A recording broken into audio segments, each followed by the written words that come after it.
जोड़ती रही, माँ बाप हाथ जोड़ते रहे, हमें एक बार दिखाओ, हमारी बच्ची का मुंह एक बार दिखाओ। हमको नहीं दिखाया गया। But the horrific Kolkata rape and murder of a junior doctor was found dead inside a government-run medical college and hospital's seminar hall in Kolkata. बच्ची का शरीर में कोई कपड़ा नहीं था, पैर दोनों राइट एंगल में मिला गया।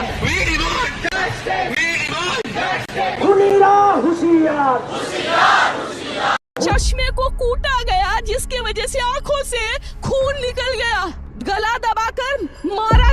रात के 2 बजे एक लेडी डॉक्टर जिसे आराम करने जाना था सेमिनार हॉल में, जिसने अभी कुछ समय पहले अपने दोस्तों के साथ बैठकर खाना खाया था, पूरे 36 घंटे काम करने के बाद वो रात के 2 बजे सोने चली गई। और जैसे ही सुबह सेमिनार रूम का दरवाजा खोला गया, वहाँ पर उसकी मरी हुई बॉडी मिली। जैसे ही ये बात उसके घर पर पता चली कि उनकी बेटी अब इस दुनिया में नहीं रही है, वैसे ही कॉलेज के लोग बोलते हैं कि उसने सुसाइड अटेम्प्ट किया है और बात को दबा देते हैं। लेकिन कुछ देर बाद जब उस लड़की की ऑटोप्सी होती है तो ये बात सामने आती है कि उसका पेल्विक रीजन को 90 डिग्री में मोड़ा गया था। अब इस बात को जरा गौर करना, अगर वहाँ पर कोई एक इंसान आता तो वो ये काम नहीं कर सकता, क्योंकि उसके पाँव को पूरा 90 डिग्री पर स्ट्रेट किया गया था और ये काम किसी एक इंसान का नहीं हो सकता है। और ऑटोप्सी के रिपोर्ट में ये भी पता चला कि उसके वजाइना के अंदर 151 mg सीमेन पाया गया, जबकि एक इंसान एक टाइम पर इतना सीमेन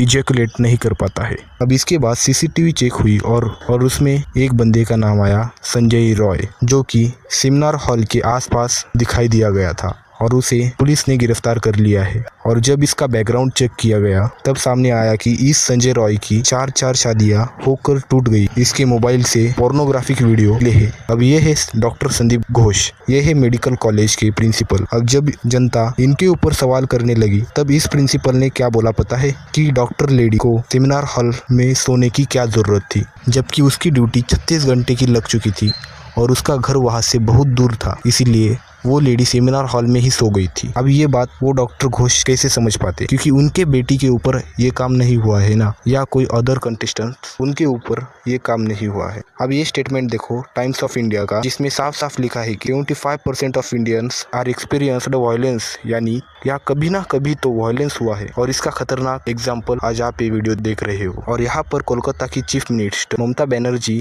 क्या कर सकती है इन लोगों पर जो ऐसा घिनौना काम कर रहे हैं। अब जैसे पोर्शा कार केस को छुपा रहे थे क्योंकि वहाँ पर पॉलिटिक्स के बेटे का हाथ था, उसी तरह इस केस को भी छुपा रहे हैं। क्या यहाँ पर भी किसी पॉलिटिक्स का हाथ है या फिर किसी पॉलिटिशियन का हाथ है? तो भाई सीधी सी बात है, हमें चाहिए जस्टिस। अब मैंने इस पूरे वीडियो में उस लेडी डॉक्टर का पूरा नाम नहीं लिया है, क्योंकि हमारे देश में यही कानून है कि जिसके साथ बुरा हुआ है उसका नाम नहीं ले सकते हो, लेकिन जिसने उसके साथ बुरा किया है उस कल्प्रिट का आप नाम ले सकते हो। तो आगे क्या करेगी हमारी चीफ मिनिस्टर? क्या उस लड़की को जस्टिस मिल पाएगा?